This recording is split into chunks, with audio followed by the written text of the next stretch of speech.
Donc, moi aussi, je vais faire une petite introduction en remerciant vivement l'ensemble des collègues algériens, Ahmed Zebouri particulièrement, qu'on se connaît depuis assez longtemps, de leur invitation, et on reparlera des liens qui unissent la France et l'Algérie dans le cadre de la chirurgie orthopédique et du fait que, comme vous le savez, ou vous devez le savoir probablement, le SACOT va être la nation invitée l'année prochaine à la SACOT. Voilà. Donc on est extrêmement reconnaissant. Et moi, je suis très heureux de vous faire cette communication. Alors, ça fait plusieurs fois effectivement que je viens et je regardais que j'ai chaque fois où on peut parler des États-Unis. Une année sur les unis internes, une année sur les échecs unis, et cette année, donc du coup, j'ai changé un peu. Et je vais vous faire les unilatérales parce qu'elles sont assez spécifiques et je vous propose donc de vous expliquer tout ça. Alors, j'ai repris la table ronde de la Société française de chirurgie des hanches et du genou qu'on avait fait et coordonné avec Sébastien Lustig et Franck Rémy en 2019, et je vais vous présenter les résultats de cette étude. Alors, pourquoi est-ce qu'on doit peut-être faire un focus sur les cuves latérales? Parce que d'abord, c'est une chirurgie qui est relativement peu fréquente, qui a des particularités techniques et on va en finir. Elle a une histoire et une expertise assez française, et je vous montrerai pourquoi. Et vous verrez aussi qu'il y a d'excellents résultats à court et moyen terme et à long terme. Et donc, c'est une technique chirurgicale qui n'est pas très connue et qui nécessite d'être explorée et d'être expliquée. Alors, bon, les experts qui avaient participé à cette table ronde, vous les voyez ici. Donc, c'était franco-français. Ça, c'est la répartition sur le territoire. Et en fait, la série de la Société française de chirurgie des hanches et du genou, c'était une série avec 5 ans de recul minimum sur les prothèses, 268 prothèses externes et 9 ans de recul moyen. Alors, avant de parler de la prothèse elle-même, il est important de rappeler qu'il y a différents types d'arthrose fémoro-tibiale latérale et que ces différents types d'arthrose fémoro-tibiale latérale vont faire que, en les analysant, on va être orienté soit vers la mise en place d'une prothèse totale, soit vers la réalisation d'une osteotomie, soit vers la réalisation d'une cuve. Tout ça, c'est lié à des facteurs qui sont des facteurs liés aux patients, des facteurs osseux, des facteurs ligamentaires, et qu'on va, à partir du choix qu'on va faire de ces différents facteurs, orienter les patients vers la réalisation d'une prothèse unico-compartimentaire.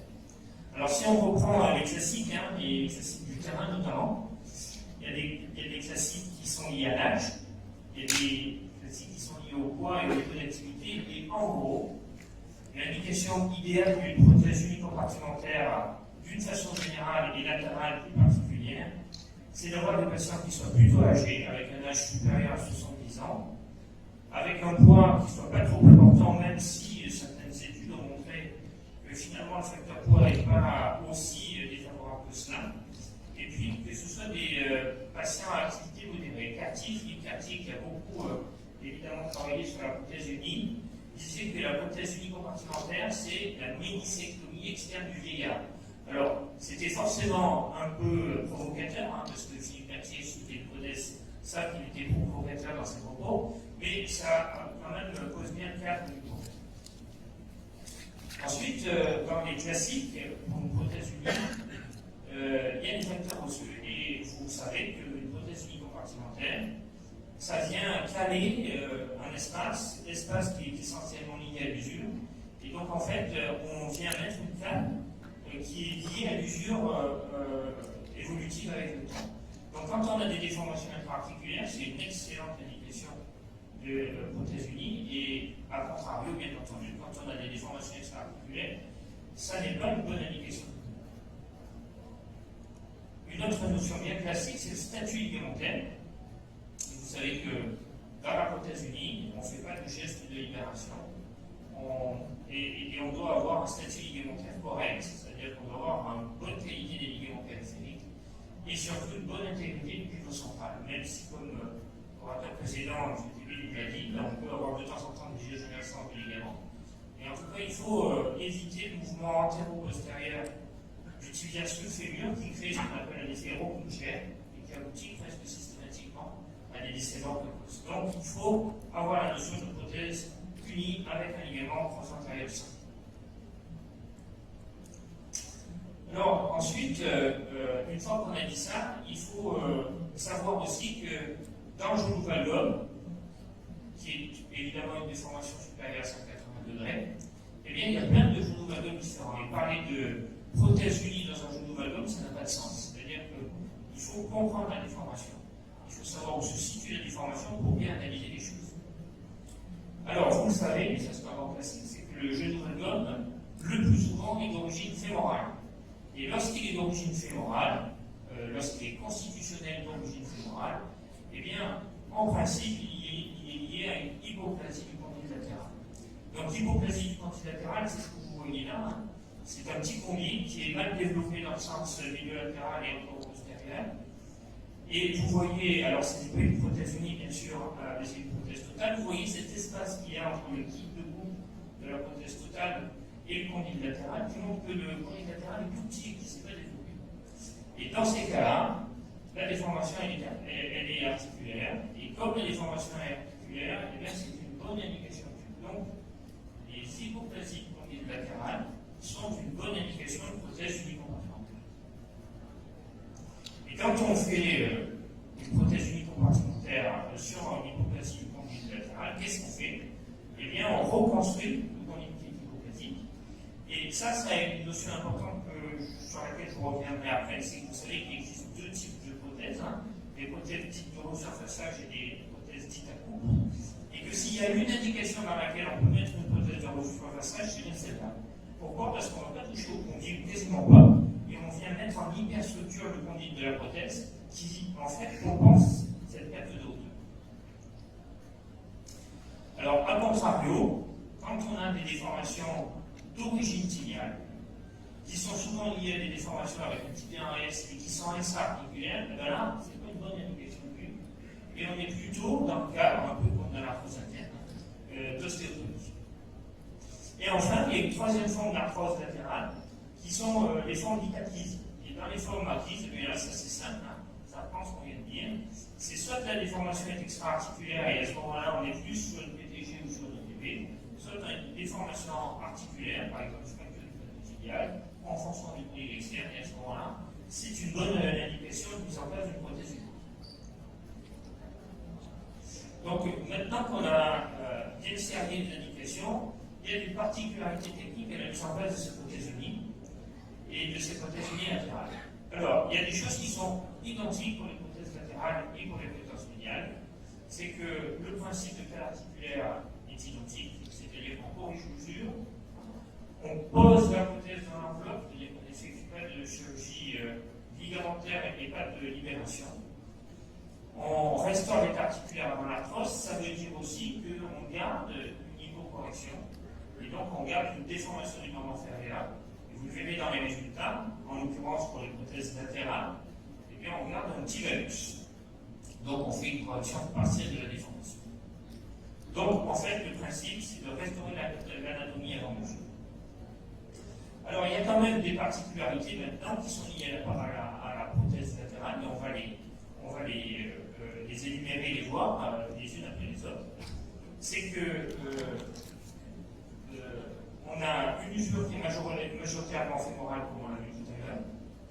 On a un contexte de valgus où il peut y avoir une grande distension du plan ligamentaire. Et il faut donc, à partir de ce moment-là, savoir qu'on planifie la chirurgie. Et je vais revenir avec vous sur la voie d'abord, la coupe tibiale, le centrage tibial, vous allez voir, c'est très important, et la coupe fémorale. Alors la voie d'abord, bon, elle est assez simple, hein, c'est une voie d'abord paramétrique latérale. On peut la faire en subtotus ou on peut la faire en transcondyle digital. On évite l'obsession de rotule et on peut se mettre en position de tabole pour favoriser l'abord et la vision intra-articulaire. Bon, là, je dirais que l'incision elle va être de 11 à 9 cm et que l'incision paramétrique latérale, sans relèvement de l'antérieur, puisque certaines équipes faisaient systématiquement au début de cette expérience dans les génies externes en relèvement de la TTR, et ça je crois qu'on ne peut plus le faire, est tout à fait possible. Alors ensuite, la coupe tibiale, vous voyez, il y a quatre choses importantes dans la coupe tibiale. C'est qu'il faut tenir compte de la partie du plateau tibial latéral qui est différente de celle du plateau tibial médial. Et que nous, on avait une astuce sur une prothèse qui s'appelait l'HLS à l'époque, qui avait été développée par Henri Dejour et des gens qui travaillaient avec lui. C'est qu'on mettait une broche dans l'articulation au contact du plateau qui nous donnait donc l'orientation du plateau. Donc ça permettait assez facilement de repérer l'orientation de la coupe dans le train sagittal. Alors, c'est un artifice qu'on peut faire quel que soit le type de prothèse. Là, c'était intégré à l'ancillaire, donc on peut faire quelque chose. Ensuite, on a une hauteur de coupe, et cette hauteur de coupe, il faut qu'elle soit minimale. Ça, c'est très important. Ça, c'est un principe dans la prothèse unie, mais c'est encore plus important dans la prothèse unilatérale. Et en fait, il faut qu'elle flirte, cette coupe, avec l'usure du plateau tibial.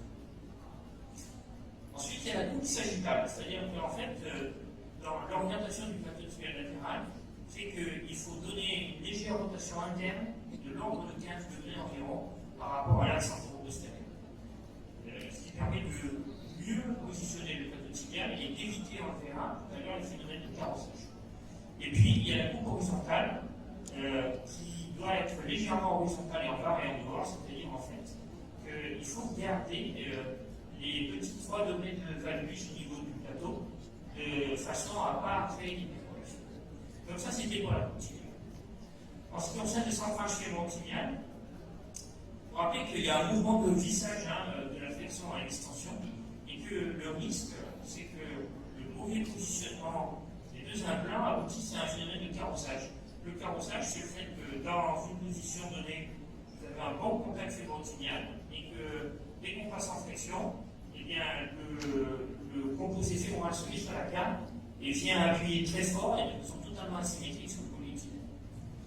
Donc il y a un Philippe Café qui avait travaillé beaucoup là-dessus et qu'il faut qu'on mette la prothèse de façon à ce qu'on soit toujours au milieu du milieu en flexion vers l'extension. Alors ça, c'est pas facile, mais vous allez voir que ça nécessite de bien comprendre ce qui se passe au niveau du fémur. Et donc on passe à la coupe fémorale. Alors là, il y a un truc qui est indispensable à comprendre, c'est que si vous avez l'habitude d'enlever les ostéophytes au cours de la chirurgie en premier, quand vous faites une prothèse unilatérale, il ne faut surtout pas enlever les ostéophytes. Parce qu'en fait, vous allez voir que l'orientation du patin fémoral fait que souvent il vient s'appuyer sur les ostéophytes. Et si vous les enlevez, il va être dans le milieu. Donc, un, il ne faut pas enlever les ostéophytes. Et deux, il va falloir avoir tendance à mettre le composé fémoral très en dehors. Et c'est là où, sur cette photo, on comprend que, en fait, si vous voulez bien positionner le composé fémoral, il faut que, comme vous le voyez sur la photo de droite, l'axe de votre prothèse il soit perpendiculaire au plateau tibial. Ça veut dire que dans cette position-là, vous êtes sûr de ne pas carosser. Quand vous passez en flexion, vous êtes sûr que vous n'avez pas le condyle qui se met sur la tranche. Et pour ça, vous voyez que en fait, la préparation sur le condyle, elle n'est pas du tout dans l'axe du condyle, elle est à l'opposé. Et vous voyez qu'elle est en rotation externe. Donc ça, c'est très important à retenir. On ne met pas la prothèse unique dans l'axe du condyle, on la met en rotation externe de façon à ce qu'en flexion, on ait le condyle qui soit parfaitement perpendiculaire à l'axe du tibia. Ensuite, il y a des problèmes de remplissage. Alors là, c'est extrêmement important. Vous savez que l'uni tolère très mal l'hypercorrection. Et donc, ça veut dire que quand on met l'uni, il faut une laxité de sécurité. Donc, ça veut dire que vous devez calculer votre espace pour qu'il y ait le remplissage avec le fémur, le remplissage avec le tibia, et qu'il y ait 2 mm de laxité de sécurité. Et surtout, il ne faut pas augmenter la taille de l'implant, parce qu'autrement, évidemment, vous allez passer, comme vous voyez sur la radio, à une hypercorrection qui aboutira inéluctablement à une dégradation du compartiment contralatéral. Alors ça, c'est important, et je reviens sur cette notion de tout à l'heure. C'est quand vous avez, alors c'est le niveau d'interligne. L'idée, c'est que quand vous avez un condyle latéral hypoplasique, le risque, c'est d'avoir un interligne qui va être surélevé, c'est-à-dire trop haut, puisque le condyle est tout petit. Et s'il y a une bonne indication de prothèse en surfaçage, c'est celle-là. Moi, c'est ce que maintenant. Alors, au début, dans l'école lyonnaise, notre première prothèse unie était une prothèse de surfaçage qu'on l'utilisait pour les arthroses internes et les arthroses latérales. On s'est aperçu que ça allait beaucoup mieux dans les arthroses latérales pour cette raison-là, et que le conseil qu'on lui avait donné la fois d'avant, c'est dans les arthroses internes, il fallait peut-être la coupe. Mais finalement, on peut utiliser aussi une prothèse à coupe dans le cadre des arthroses latérales, parce que la prothèse à coupe, elle intègre dans l'ancillaire le fait que ça coupera très mieux finalement sur le condyle. Par contre, il y a d'autres cas que le condyle latéral hypoplasique dans les arthroses externes, et normalement on va avoir les arthroses externes sur condyle latéral normal, essentiellement sur les antécédents de ménisectomie, c'est-à-dire chez les patients jeunes qui ont été ménisectomisés très jeunes et qui présentent des arthroses externes, et à ce moment-là, il faut impérativement leur mettre des prothèses à coupe. Geste associé, compartiment intérieur, bon, c'est toujours un petit peu la bouteille à l'encre. Quand vous avez des douleurs fémoro-patellaires, est-ce qu'il faut mettre une uni? Alors on sait que le uni tolère très bien les petites anomalies fémoro-patellaires, et en particulier sur la prothèse latérale. Et il est assez fréquent, vous le verrez dans notre série, de faire des facectomies, c'est-à-dire des patellectomies sagittales latérales associées à la prothèse unilatérale, unicompartimentaire latérale. Donc très rapidement, la série du symposium, de 6 centres, 50 minimum, ce que je disais tout à l'heure, 268 pics, vous voyez que l'âge moyen 63 ans, l'âge moyen de 68 ans, le BMI pour 25, et vous voyez qu'il y a eu dans cette série 30 facéctomies latérales, c'est-à-dire de patellectomie sagittale, pour limiter le risque de douleur fémoro-patellaire. Les indications, dans l'immense majorité des cas, vous voyez que c'était des arthroses, et il y a eu quelques nécroses, quelques cas, vous savez que la nécrose unilatérale est plus rare que l'unilatérale, c'est sélectif cette répartition. Le résultat fonctionnel est bon, hein, vous voyez, avec une mobilité de 125, un score EKS 87 et 80 pour le score fonction, et en fait, 94% des patients estiment satisfaits de cette chirurgie. Sur les radios, c'est ce que je vous disais tout à l'heure, on avait des patients qui étaient en valgus de 6 degrés, et ils finissent en valgus de 3 degrés globalement dans la série. Hein, donc vous retenez bien que dans ces prothèses unies, on est dans le cadre de l'hypocorrection. Taux de survie sont très bons, hein, vous voyez qu'à 10 ans, ils font moins à 85% de taux de survie, ce qui correspond à 186 du plan encore en place et 39 reprises. Alors pourquoi on a repris les prothèses? Eh bien, essentiellement, vous voyez que c'est les trois causes, hein, de la cause en haut la plus grosse, celle la plus fréquente, à la cause la plus petite et petite. Donc, cause essentielle, c'est l'évolution de l'arthrose, c'est-à-dire globalisation de l'arthrose sur la fémorotibiale latérale interne ou sur la fémoro-patellaire. La deuxième cause, c'était le saignement, et la troisième cause de reprise, c'était la malposition. On a essayé de recouper un peu en étudiant les causes de ces reprises, les différents facteurs. L'âge est un facteur de reprise quand les prothèses unicompartimentales sont faites chez des patients jeunes, parce que c'est des patients qui sursollicitent leur prothèse, qui ont un niveau d'exigence fonctionnelle qui est très important, et on sait que la prothèse unicompartimentaire est une prothèse qui est faite pour s'user. Vous imaginez bien qu'une prothèse unie faite chez un type qui est sportif et qui fait des activités intensives, elle va forcément s'user, puisque, en l'occurrence, on a une petite déviation, et donc, du coup, ne serait-ce que par l'accès mécanique, on a des contraintes de facilité. A fortiori, ou plutôt à contrario, on a une excellente indication chez la personne âgée. Je vous rappelle ce terme ménisectomie du vieillard de Philippe Cartier, et on peut dire que chez les personnes âgées, l'UNI, quand elle est correctement indiquée, est une excellente chirurgie. Pas d'influence sur l'axe post-opératoire. Pas d'influence très importante sur l'IMC dans cette série-là. Pas d'influence sur le type d'implant, c'est-à-dire prothèse à coupe ou prothèse de surfaçage. Et pas d'influence sur l'accessibilité. Alors, on peut se poser la question dans ces unilatérales de savoir si des systèmes à l'aide au positionnement des prothèses peuvent être proposés et sont efficaces. Alors, quand on regarde la butte latérale et navigation, eh bien, c'est Xavier Bunchi qui avait fait cette communication. Lui, il dit que dans la littérature et dans ses mains, c'est un outil qui améliore la précision de pose. les ancillaires classiques, c'est les deux images du haut en gros, hein, c'est très bien, mais manifestement, utiliser des systèmes de navigation, pour lui, c'est un peu mieux, parce que ça permet d'avoir une meilleure productivité de son geste. Ensuite, c'est Sébastien Lucie qui nous avait parlé, qui a une grosse expérience sur les flux latérales en robotique. Et lui estimait que la robotique lui permet de mieux comprendre la densité de positionnement optimal, que ça intègre des éléments cinématiques particuliers qui ne sont pas intégrés dans les enseignants classiques, et notamment la répartition des espaces en flexion et l'extension qui peut être calculée à l'avance par le système proposité. Il y a quand même des évidences internationales qui vont quand même beaucoup dans le sens de l'amélioration des résultats par l'utilisation de ces systèmes. Et les premières publications, en l'occurrence faites par lui, sont très favorables à tout cela. Le tout est de savoir si ça deviendra dans l'avenir de nouvelles standards. Et puis enfin, le PSI. Alors PSI, il y en avait beaucoup d'espoir sur le PSI, mais en fait, les données de la littérature sont extrêmement hétérogènes. Et il y a toujours un problème sur le PSI, c'est le tibia. Et comme on sait que si le tibia n'est pas placé sur la prothèse unique, ben, c'est le début de la catastrophe. C'est pas un système qu'on construit.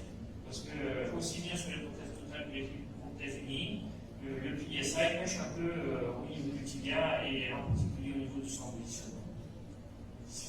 Donc, en conclusion, ce qu'on peut dire, c'est que à long terme, on a d'excellents résultats sur les flux latérales. Il y a quand même quelques petits éléments techniques quand on se lance sur le flux latéral qu'il faut bien avoir compris, parce que c'est pas comme la prothèse unique complémentaire interne.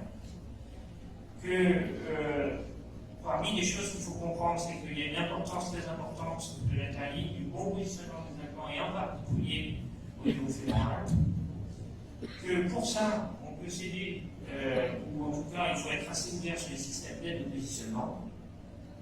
Ce qui est sûr, c'est que dans la prothèse unique, il faut un matériel qui soit spécifique et dédié. On ne peut pas faire une prothèse unique à manger, c'est bien. Et ça, c'est important. Les résultats sont tellement bons qu'on peut concevoir cette prothèse unique chez des patients plus jeunes. Alors, on a vu que chez les plus jeunes, on peut avoir des défaillances d'implants, parce que c'est hyper sollicité avec implants. Mais quand même, quand on est face à un patient qui est non-axé, qui a une arthrose fémoro-tibiale latérale post-mixectomie et qui ne peut plus rien faire, eh bien la prothèse unique peut être une excellente indication. Alors, comme je vous le disais tout à l'heure, l'Algérie et la SACOT sont l'émission invitée de la SACOT en 2004. Donc l'Algérie va être à l'honneur et on est très heureux de ça. Vous voyez Henri Bigot et moi-même qui allons représenter la France au niveau de la SACOT en 2024. Et on sera très heureux de vous recevoir à Paris. Et on espère que vous viendrez nombreux. Et je vous ai mis un petit élément important. Hein, c'était un tarif hyper préférentiel qui nous sera fait, comme toutes les nations invitées et toutes les autres. Voilà, n'oubliez pas non plus qu'en dehors de la SACOT de l'année prochaine, il y a la SACOT à venir. Il y a Christophe Dorian ici qui est dans la salle, qui représente la SACOT de cette année. N'oubliez pas la SFA qui est à Lyon. N'oubliez pas la SFAG de la Saraline. Et n'oubliez pas les journées lyonnaises du genou au mois de septembre prochain qui va en traiter du croissant intérieur de façon positive. Et on sera très heureux de vous voir sur le. Voilà, je vous remercie. Merci.